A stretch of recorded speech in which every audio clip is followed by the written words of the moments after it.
Good morning po. Tayo po'y mag-aral ng salita ng Diyos. The Book of Romans chapter 12 verses 1 and 2. Kaya nga mga kapatid, alang-alang sa masaganang habag ng Diyos sa atin, ako'y nakikiusap sa inyo na ialay ninyo ang inyong sarili bilang isang handog na buhay, banal at kalugod-lugod sa Diyos. Ito ang karapat-dapat na pagsamba ninyo sa Diyos. Huwag kayong makiayon sa takbo ng mundong ito. Sa halip, hayaan ninyong baguhin ng Diyos ang inyong pag-iisip upang maunawaan ninyong kanyang kalooban. Sa gayon, magagawa ninyo kung ano ang mabuti, kalugod-lugod, at ganap na kalooban ng Diyos. Good, pleasing, and perfect will of God. Madidiscover ba natin yan? Makakagawa ba tayo ng desisyon sa buhay na sumasang-ayon po sa kalooban ng Diyos na dinidescribe po dito sa Romans chapter 12 verse 2? Alam niyo po, pwede po. Kaya kung kayo po'y sumusubaybay, pinag-aaralan natin yung Proverbs chapter 3 verses 1 to 10, makikita po ninyo yung mga exciting parallels na meron po dito po sa verses ng Romans chapter 12 verse 1 and 2 at Proverbs chapter 3. At alam niyo po, pwede na madiskubre natin bilang tao yung good, pleasing, and perfect will of God. In other words, makakagawa tayo ng mga tamang desisyon sa buhay, yung mga quality decisions po ba. Kaya lang po may requirement po ang Lord. Unang-una po, ang mga desisyon dapat natin ay God-centered. Kung naalala ninyo, sabi sa Proverbs chapter 3, verse 5, kay Yahweh ka magtiwala, buong puso at lubusan, at huwag kang mananangan sa sariling karunungan. At dito po sinasabi, trust in the Lord with all your heart. Dito naman sa Romans chapter 12, verse 1, ang sabi po dyan, offer your body as living sacrifices, holy and pleasing to God. Kaya makikita po ninyo, bago tayo makagawa ng isang quality decision sa buhay, kailangan po God-centered muna yung atin pong buhay. At alam niyo po, pagka hindi nakasentro kay Lord yung ating buhay, hindi pa tayo pinaghaharian ng Diyos sa ating buhay, hindi pa naghaharing lubos ang Panginoong Hesus sa ating buhay, malamang makagawa nga tayo ng mga maling desisyon sa buhay.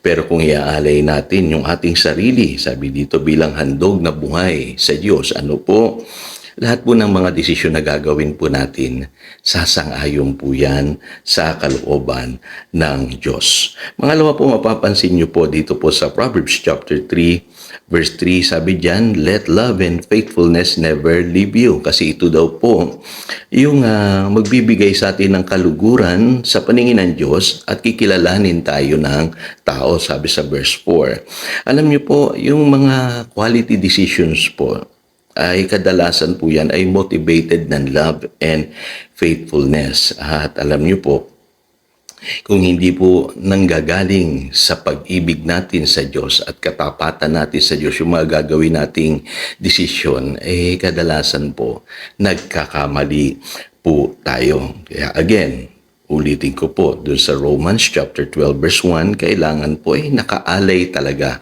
yung ating buhay sa Diyos. Sabi pa nga dyan, holy and pleasing to God. Kasi kailangan po kakitaan muna tayo ng katapatan at pag-ibig sa Diyos. At higit sa lahat, kailangan yung pag-ibig ng Diyos ay talagang umiral sa ating buhay para mahalin din natin yung ating kapwa. Kaya mapapansin nyo, pagka kayo umiibig, nagmamahal sa inyong kapwa, kadalasan tama po ang inyong mga nagagawang desisyon. Pangatlo po, mapapansin nyo dyan, yung mga desisyon na prompted by faith and obedience, yan po ay kinalulugdan ng Diyos. Kaya ang sinasabi sa Romans chapter 12 verse 1, kailangan daw po holy and pleasing to God. Nandun po yung salitang holy. At ang sabi sa Proverbs chapter 3 verse 7, do not be wise in your own eyes, fear the Lord and shun evil. At alam ko po, hindi tayo nakakagawa talaga ng tamang desisyon sa buhay kung tayo po ay namumuhay ng mali. At alam ko po yan. Na-experience ko po yan. Paulit-ulit po ako sa drawing board. Kasi akala ko yung decision ko ang problema o yung plano ko ang problema. Yung pala, mali pala yung aking buhay. Kaya nagre-repent po ako palagi sa Lord. At kadalasan pagka mali po yung nagawa natin, kailangan magsisi tayo. Hingi natin sa Diyos na itama po yung ating buhay. Kaya napakahalaga po ng faith and obedience sa paggawa po ng desisyon. At mapapansin nyo rin po sa Proverbs chapter 3, pagka tayo po ay tunay na nagtitiwala sa Diyos. Sa lahat ng ating mga gawain, inaalala natin siya, ina-acknowledge natin siya. Huwag daw tayong magyabang, at igalang natin lagi ang Diyos, at lumayo sa kasamaan. Kasi ang sabi diyan sa verse 8 ay, sabi dito, this will bring health to your body and nourishment to your bones. Kaya alam niyo po, yung mga desisyon na maganda sa buhay, nai-impact niya yung iyong spirit, soul, and body. At hindi lamang yan, pati yung iyong buhay, financial. Kasi sabi sa verse 9, honor the Lord with your wealth, with the first fruit of all your crops. Kailangan po handugan natin ang Diyos nung pinakamainam nating ani. Parangalan natin ang Diyos sa ating mga kayamanan.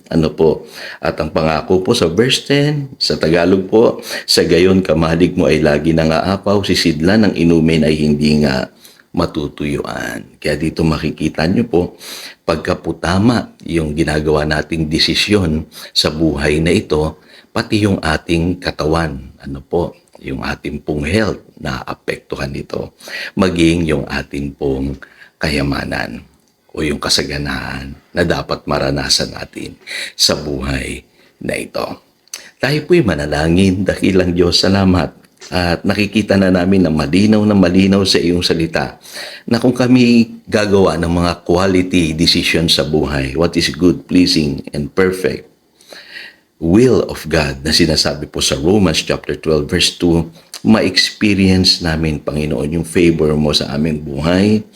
Lahat ng mga desisyon na ginagawa namin, sasang-ayon ka kung tunay kaming nakasurrender sa iyo at kami tapat at nagmamahal sa iyo, sumusunod sa iyo, namumuhay ng tama, lumalayo sa kasamaan.